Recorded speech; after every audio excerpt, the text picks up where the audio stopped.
بسم اللہ الرحمن الرحیم۔ حضرت عبداللہ بن عباس رضی اللہ تعالی عنہ۔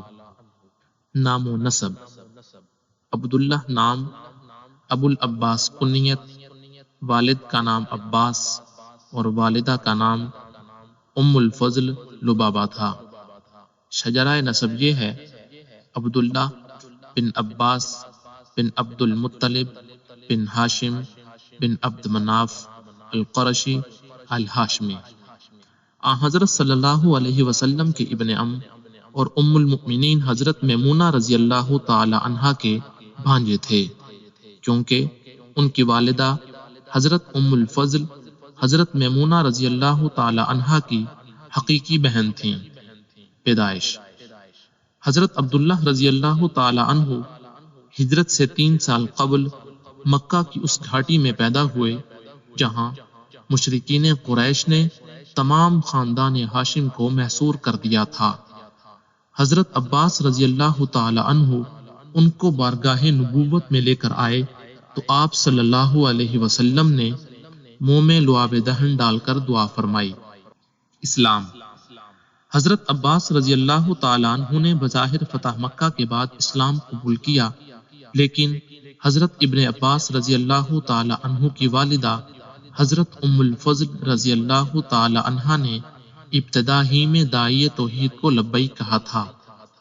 ہجرت: حضرت عباس رضی اللہ تعالی عنہ سن 8 ہجری میں اپنے اہل و عیال کے ساتھ ہجرت کر کے مدینہ پہنچے۔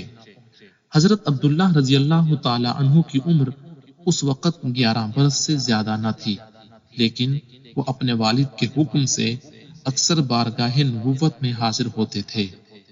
ایک روز انہوں نے آ کر بیان کیا کہ میں نے رسول اللہ صلی اللہ علیہ وسلم کے پاس ایک ایسے شخص کو دیکھا جس کو میں نہیں جانتا ہوں، کاش مجھے معلوم ہوتا کہ وہ کون تھے۔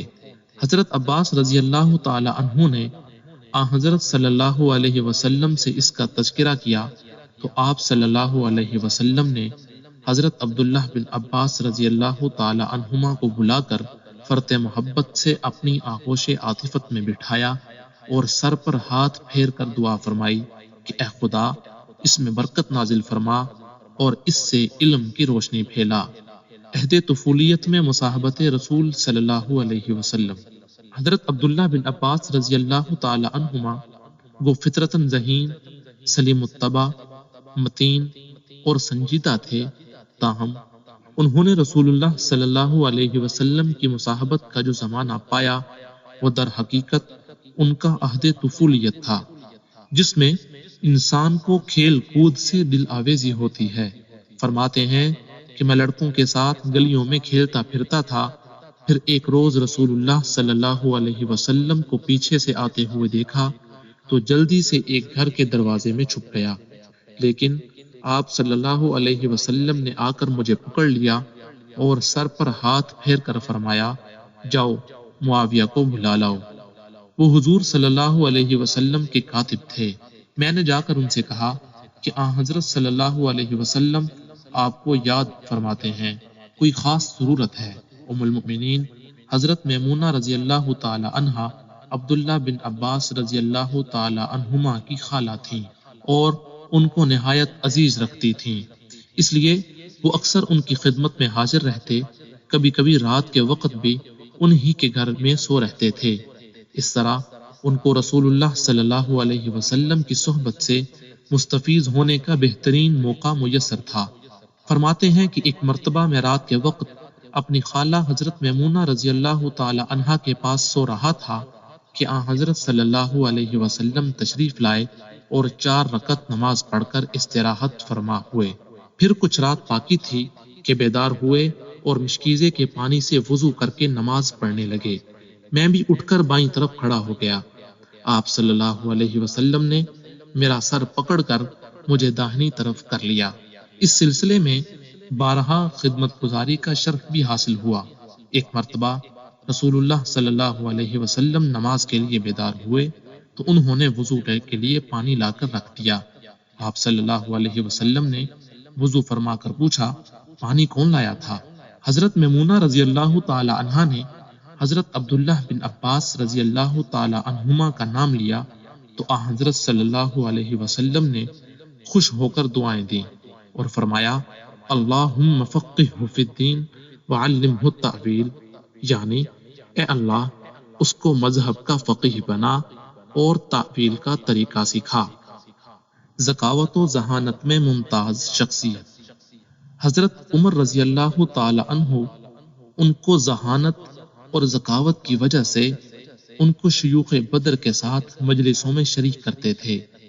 بعض صحابہ کرام رضوان اللہ تعالی علیہم اجمعین کو اس سے شکایت پیدا ہوئی تو انہوں نے کہا کہ ان کو ہمارے ساتھ مجلسوں میں کیوں شریک کرتے ہو، ان کے برابر تو ہمارے لڑکے ہیں۔ تو فرمایا تم لوگ ان کا مرتبہ جانتے ہو۔ اس کے بعد ان کی ذہانت کا مشاہدہ کرانے کے لیے ایک دن ان کو بھلا بھیجا اور لوگوں سے پوچھا کہ اذا جاء نصر اللہ والفتح، یعنی جب خدا کی نصرت اور فتح آ گئی تو اے پیغمبر توبہ اور استغفار کرنا، سورہ نصر، اس کے بارے میں تم لوگوں کا کیا خیال ہے کہ اس کے کیا معنی ہیں؟ کسی نے جواب دیا کہ نصرت و فتح پر ہم کو خدا کی حمد و ثنا کا حکم دیا گیا ہے۔ کوئی خاموش رہا۔ پھر ابن عباس رضی اللہ تعالی عنہ سے پوچھا کہ ابن عباس تمہارا بھی یہی خیال ہے؟ انہوں نے کہا نہیں۔ پوچھا پھر کیا ہے؟ عرض کی اس میں حضرت صلی اللہ علیہ وسلم کی وفات کا اشارہ ہے۔ حضرت عمر رضی اللہ تعالی عنہ نے فرمایا جو تم کہتے ہو یہی میرا بھی خیال ہے۔ علم حدیث کی خدمات حضرت ابن عباس رضی اللہ تعالی عنہ ان مخصوص صحابہ کرام میں سے ہیں جو علم حدیث کے اساتین سمجھے جاتے ہیں۔ اگر حدیث کی کتابوں میں ان کی روایتیں علیحدہ کر دی جائیں تو ان کے بہت سے اوراق سادہ رہ جائیں گے۔ ان کی مرویات کی مجموعی تعداد 2660 ہے۔ ان میں 75 متفق علیہ ہیں، یعنی بخاری اور مسلم دونوں میں ہیں۔ ان کے علاوہ 18 روایتوں میں بخاری منفرد ہیں اور 49 میں مسلم۔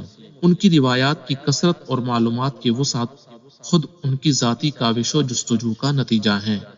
گو بہت سی روایتیں براہ راست خود زبان وحی و الہام سے لی ہیں، لیکن آن حضرت صلی اللہ علیہ وسلم کی وفات کے وقت ان کی عمر 14 یا 15 سال سے زائد نہ تھی۔ ظاہر ہے اس عمر میں علم کا اتنا سرمایہ کہاں سے حاصل کر سکتے تھے۔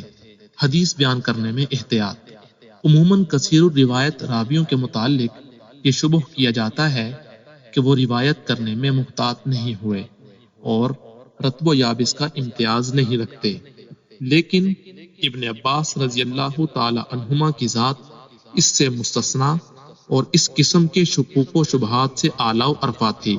وہ حدیث بیان کرتے وقت اس کا پورا لحاظ رکھتے تھے کہ کوئی غلط روایت حضرت صلی اللہ علیہ وسلم کی جانب نہ منسوب ہونے پائے۔ جہاں اس قسم کا کوئی خفیف سا بھی خطرہ ہوتا تو وہ بیان نہ کرتے تھے، چنانچہ اکثر کہا کرتے تھے کہ ہم اس وقت تک حضرت صلی اللہ علیہ وسلم کی حدیث بیان کرتے تھے جب تک جھوٹ کا خطرہ نہ تھا، لیکن جب سے لوگوں نے ہر قسم کی رتب و یابس حدیثیں بیان کرنا شروع کر دیں اس وقت سے ہم نے روایت کرنا ہی چھوڑ دیا۔ لوگوں سے کہتے کہ تم کو قال رسول اللہ صلی اللہ علیہ وسلم کہتے وقت یہ خوف نہیں معلوم ہوتا کہ تم پر عذاب نازل ہو جائے یا زمین شق ہو جائے اور تم اس میں سما جاؤ۔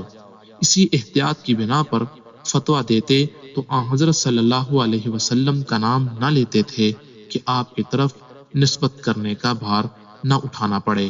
حضرت ابن عباس رضی اللہ تعالی عنہ کی فقہی خدمات حضرت ابن عباس رضی اللہ تعالی عنہما کے فتاوی فقہ کی بنیاد ہیں۔ اس کی تشریح کے لیے ایک دفتر چاہیے، اس لیے ہم ان کو آگے بیان کریں گے۔ تاہم ان کی فقہ دانی کا سرسری اندازہ اس بات سے ہو سکتا ہے کہ ابو بکر محمد بن موسیٰ جو کہ خلیفہ مامون الرشید کے پڑپوتے ہیں، جو اپنے زمانہ کے امام بھی تھے، ان کے فتاوی 20 جلدوں میں جمع کیے تھے۔ مکہ میں فقہ کی بنیاد حضرت عبداللہ بن عباس رضی اللہ تعالی عنہ نہیں رکھی۔ وہ تمام فقہا جن کا سلسلہ مکہ کے شیوخ تک پہنچتا ہے وہ وہ سب بالواسطہ یا بلا واسطہ ان کے خوشاں چین تھے۔ ایک فقیہ و مجتہد کے لیے قیاس ناگزیر ہے، کیونکہ وقتاً فوقتاً بہت سے ایسے نئے مسائل پیدا ہوتے رہتے ہیں جو حضرت حامل شریعت علیہ السلام کے عہد میں نہ تھے، اور ان کے متعلق کوئی صریح حکم موجود نہیں ہے۔ ایسے وقت میں مجتہد کا یہ فرض ہے کہ وہ منصوصہ احکام اور ان میں علت مشترک نکال کر ان پر قیاس کر کے حکم صادر کرے، ورنہ فقہ کا دروازہ ہمیشہ کے لیے بند ہو جائے گا۔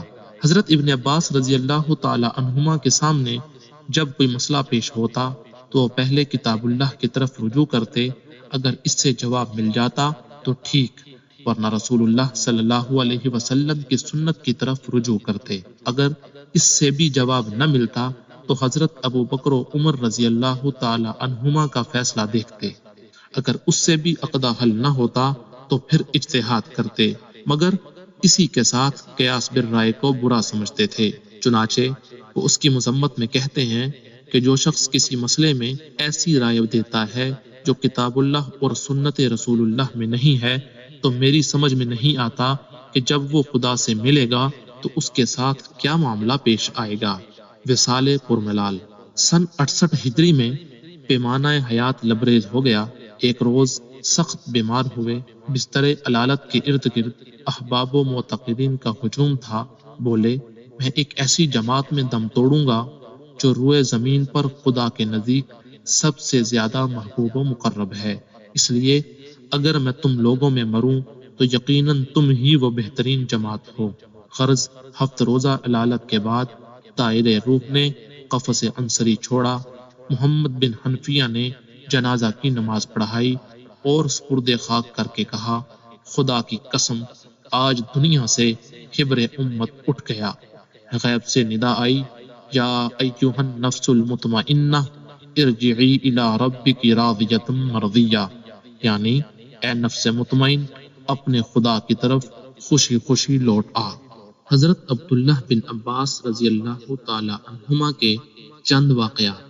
حضرت سعید بن جبیر رحمۃ اللہ علیہ فرماتے ہیں کہ ایک مرتبہ میں نے حضرت عبداللہ بن عباس رضی اللہ تعالی عنہما سے پوچھا کہ کیا مشرکین حضور صلی اللہ علیہ وسلم کے صحابہ کرام کو اتنی زیادہ تکلیفیں پہنچاتے تھے جس کی وجہ سے صحابہ کرام دین کے چھوڑنے میں معذور قرار دیے جاتے تھے؟ انہوں نے فرمایا کہ اللہ کی قسم وہ مشرک مسلمانوں کو بہت زیادہ مارتے بھی اور ان کو بھوکا اور پیاسا بھی رکھتے، حتیٰ کہ کمزوری کی وجہ سے مسلمان سیدھا نہ بیٹھ سکتے، اور جو شرکیہ کلمات وہ مسلمانوں سے کہلوانا چاہتے تو مسلمان مجبور ہو کر جان بچانے کے لیے کہہ دیتے۔ وہ مشرک کسی مسلمان سے یوں کہتے کہ لات و عزیٰ بھی اللہ کے علاوہ معبود ہیں یا نہیں؟ وہ مسلمان کہہ دیتا ہاں ہیں، اور گندگی کا کیڑا ان کے پاس سے گزرتا تو وہ کسی مسلمان سے کہتے کہ اللہ کے علاوہ یہ کیڑا تیرا معبود ہے یا نہیں؟ تو وہ مسلمان کہہ دیتا ہاں ہے، چونکہ وہ مشرک مسلمانوں کو بہت زیادہ تکلیفیں پہنچاتے تھے۔ اس وجہ سے مسلمان اپنی جان بچانے کے لیے یہ کہہ دیا کرتے تھے۔ حضرت ابن عباس رضی اللہ تعالی عنہما فرماتے ہیں کہ ہم لوگ سن 5 ہجری میں حضور صلی اللہ علیہ وسلم کی خدمت میں حاضر ہوئے۔ ہم لوگ غزوہ احزاب کے سال قریش کے ساتھ نکلے تھے۔ میں اپنے بھائی حضرت فضل رضی اللہ تعالی عنہ کے ساتھ تھا، اور ہمارے ساتھ ہمارے غلام حضرت ابو رافع رضی اللہ تعالی عنہ بھی تھے۔ جب ہم ارج پر پہنچے تو ہم لوگ راستہ بھول گئے اور رکوبہ گھاٹی کی بجائے ہم جالا چلے گئے، یہاں تک کہ ہم قبیلہ بنو عمرو بن عوف کے ہاں آ نکلے اور پھر مدینہ پہنچ گئے، اور ہم نے حضور صلی اللہ علیہ وسلم کو خندق میں پایا۔ اس وقت میری عمر 8 سال تھی اور میرے بھائی کی عمر 13 سال تھی۔ اسی طرح حضرت حبیب بن ابی ثابت کہتے ہیں کہ حضرت ابو ایوب انصاری رضی اللہ تعالی عنہ حضرت معاویہ رضی اللہ تعالی عنہ کے پاس گئے اور ان سے اپنے قرضے کی شکایت کی۔ کہ قرضہ ادا کرنے کے لیے کچھ دے دیں، لیکن حضرت ابو ایوب رضی اللہ تعالی عنہ نے حضرت معاویہ رضی اللہ تعالی عنہ سے تعاون کا وہ رخ نہ دیکھا جسے وہ چاہتے تھے، بلکہ بے رخی کا وہ انداز دیکھا جو انہیں پسند نہ تھا، کیونکہ حضرت معاویہ رضی اللہ تعالی عنہ کو ضروری امور کے لیے رقم کی ضرورت ہوگی یا رقم موجود نہ ہوگی، تو انہوں نے کہا کہ میں نے رسول اللہ صلی اللہ علیہ وسلم کو فرماتے ہوئے سنا کہ اے انصار، تم میرے بعد دیکھو گے کہ دوسروں کو تم پر ترجیح دی جائے گی۔ حضرت معاویہ رضی اللہ تعالی عنہ نے کہا، پھر حضور صلی اللہ علیہ وسلم نے تم سے کیا کہا تھا؟ انہوں نے کہا کہ حضور صلی اللہ علیہ وسلم نے فرمایا تھا صبر کرنا۔ حضرت معاویہ رضی اللہ تعالی عنہ نے کہا، تو پھر صبر کرو۔ حضرت ابو ایوب رضی اللہ تعالی عنہ نے کہا، اللہ کی قسم، آج کے بعد تم سے کبھی کوئی چیز نہیں مانگوں گا۔ پھر حضرت ابو ایوب رضی اللہ تعالی عنہ نے کہا، بصرہ چلے گئے اور حضرت ابن عباس رضی اللہ تعالی عنہما کے ہاں ٹھہرے۔ انہوں نے حضرت ابو ایوب رضی اللہ تعالی عنہ کو اپنا مکان خالی کر کے دے دیا اور کہا، میں تمہارے ساتھ ویسا ہی معاملہ کروں گا جیسا تم نے حضور کے ساتھ کیا تھا۔ چنانچہ اپنے گھر والوں سے کہا، وہ سب گھر سے باہر آ گئے اور حضرت ابن عباس رضی اللہ تعالی عنہما نے ان سے کہا کہ گھر میں جتنا سامان ہے وہ بھی سارا آپ کا ہے، اور انہیں 40,000 اور 20 غلام بھی مزید دیے۔ طبرانی کی روایت میں اس طرح ہے کہ پھر حضرت ابو ایوب رضی اللہ تعالی عنہ بصرہ حضرت عبداللہ بن عباس کے پاس آئے۔ انہیں حضرت علی رضی اللہ تعالی عنہ نے بصرہ کا گورنر مقرر کر رکھا تھا۔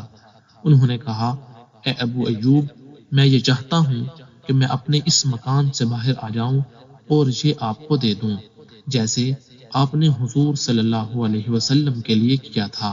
چنانچہ انہوں نے اپنے گھر والوں سے کہا، وہ سب گھر سے باہر آ گئے اور گھر کے اندر جتنا سامان تھا وہ سارا ان کو دے دیا۔ جب حضرت ابو ایوب رضی اللہ تعالی عنہ وہاں سے جانے لگے تو حضرت ابن عباس رضی اللہ تعالی عنہ نے ان سے پوچھا، آپ کو کتنی ضرورت ہے؟ انہوں نے کہا، میرا مقرر کردہ وظیفہ اور 8 غلام جو کہ میری زمین میں کام کر سکیں۔ حضرت ابو ایوب رضی اللہ تعالیٰ عنہ کا وظیفہ 4,000 تھا۔ حضرت ابن عباس رضی اللہ تعالیٰ عنہما نے اسے 5 گنا کر دیا، چنانچہ ان کو 20,000 اور 40 غلام دیے۔ اسی طرح حضرت حسان بن ثابت رضی اللہ تعالیٰ عنہ فرماتے ہیں کہ ہم انصار کو حضرت عمر یا حضرت عثمان رضی اللہ تعالیٰ عنہ سے ایک ضروری کام تھا۔ راوی ابن ابی زناد کو شک ہوا ہے کہ حضرت عمر رضی اللہ تعالی عنہ کا نام لیا تھا یا عثمان رضی اللہ تعالی عنہ کا۔ ہم لوگ حضرت عبداللہ بن عباس رضی اللہ تعالی عنہما کو اور حضور صلی اللہ علیہ وسلم کے چند صحابہ کرام کو سفارش کے لیے ساتھ لے گئے۔ چنانچہ ہماری سفارش کے لیے حضرت ابن عباس رضی اللہ تعالی عنہما نے بھی گفتگو کی اور باقی صحابہ کرام نے بھی کی، اور ان سب نے انصار کا اور ان کے مناقب اور فضائل کا خوب تذکرہ کیا، لیکن والی نے قبول کرنے سے عذر کر دیا۔ حضرت حسان فرماتے ہیں کہ ہم جس کام کے لیے گئے وہ بہت اہم تھا، ہمیں اس کی شدید ضرورت تھی۔ وہ حضرات والی سے اپنی بات کو بار بار دہراتے رہے، یہاں تک کہ اور صحابہ کرام تو انہیں معذور سمجھ کر وہاں سے نا امید ہو کر کھڑے ہو گئے، لیکن عبداللہ بن عباس رضی اللہ تعالی عنہما نے فرمایا، نہیں، اللہ کی قسم، پھر تو انصار کا کوئی مرتبہ اور درجہ نہ ہوا۔ انہوں نے حضور صلی اللہ علیہ وسلم کی نصرت کی اور حضور کو ٹھکانہ دیا، اور پھر ان کے فضائل ذکر کرنے لگ گئے، اور حضرت حسان کی طرف اشارہ کرتے ہوئے یہ بھی کہا کہ یہ حضور کے شاعر ہیں اور حضور کی طرف سے دفاع کیا کرتے تھے۔ غرض یہ کہ حضرت ابن عباس رضی اللہ تعالی عنہما ان کے سامنے جامع اور مدلل کلام پیش کرتے رہے اور والی کی ہر دلیل کا جواب دیتے رہے۔ آخر والی نے جب کوئی چارہ نہ دیکھا تو ہمارا کام کر دیا۔ اللہ تعالیٰ نے ہماری ضرورت ان کی زوردار گفتگو کے ذریعہ پوری کر دی۔ ہم وہاں سے باہر آئے، میں نے حضرت عبداللہ بن عباس رضی اللہ تعالی عنہما کا ہاتھ پکڑ رکھا تھا۔ میں ان کی تعریف کر رہا تھا اور ان کے لیے دعا کر رہا تھا۔ پھر میں مسجد میں ان صحابہ کرام کے پاس سے گزرا جو حضرت عبداللہ بن عباس رضی اللہ تعالی عنہما کے ساتھ والی کے پاس گئے تھے، لیکن انہوں نے حضرت عبداللہ جتنا زور نہیں لگایا تھا۔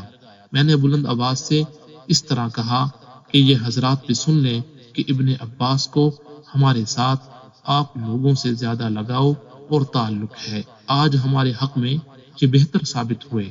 انہوں نے کہا بے شک۔ پھر میں نے حضرت عبداللہ رضی اللہ تعالی عنہ سے کہا یہ نبوت کے بقیہ اثرات ہیں اور احمد صلی اللہ علیہ وسلم کی وراثت ہیں جس کے یہ تم سے زیادہ حقدار ہیں۔ پھر میں نے حضرت عبداللہ رضی اللہ تعالی عنہ کی تعریف میں یہ اشعار کہے، اذا قال لم يترك مقالا لقائل بملتفظات لا ترى بينها فضلا۔ ترجمہ، وہ جب بات کرتے ہیں تو ایسی جامع اور زوردار بات کرتے ہیں جس میں تمہیں کوئی بیکار زائد بات نظر نہ آئے گی، اور وہ کسی کے لیے مزید بات کرنے کی گنجائش نہیں چھوڑتے ہیں۔ کفا و شفا ما فی الصدور فلم یدا لذی اربت فی القول جدا ولا ہزلا۔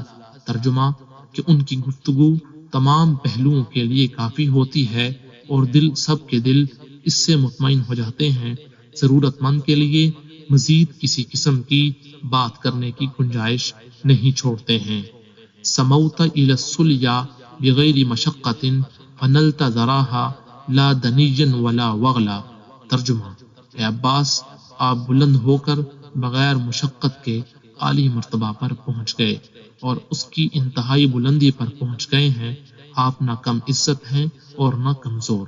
طبرانی کی روایت میں یہ ہے کہ حضرت حسان رضی اللہ تعالی عنہ نے کہا کہ یہ یعنی ابن عباس انصار کے لیے اس جذبہ شفقت کے تم سے زیادہ حقدار ہیں، اور اللہ کی قسم یہ تو نبوت کے بقیہ اثرات ہیں اور احمد صلی اللہ علیہ وسلم کی وراثت ہیں، اور ان کی خاندانی اصل اور ان کی طبیعت کی عمدگی ان تمام باتوں میں ان کی رہبری کرتی ہے۔ لوگوں نے کہا اے حسان، ذرا مختصر بات کرو۔ حضرت ابن عباس رضی اللہ تعالی عنہ نے کہا ہاں، یہ لوگ ٹھیک کہہ رہے ہیں۔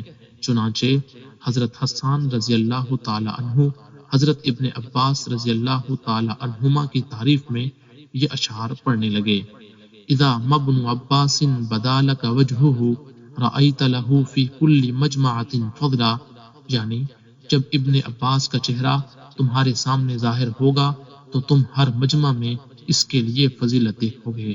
پھر پچھلے مذکورہ 3 اشعار ذکر کیے اور اس کے بعد اس شعر کا اضافہ کیا، خلقت حلیفا لمرونۃ والندى بلیغا ولم تغلق کماما ولا حلا۔ تم مروت اور سخاوت کے حلیف بنا کر اور فصیح و بلیغ بنا کر پیدا کیے گئے ہو، اور تم سست اور بیکار نہیں پیدا کیے گئے۔ اس پر والی نے کہا اللہ کی قسم، اس نے سست کہہ کر مجھے ہی مراد لیا ہے، کسی اور کو مراد نہیں لیا، اور اللہ ہی میرے اور اس کے درمیان فیصلہ کریں گے۔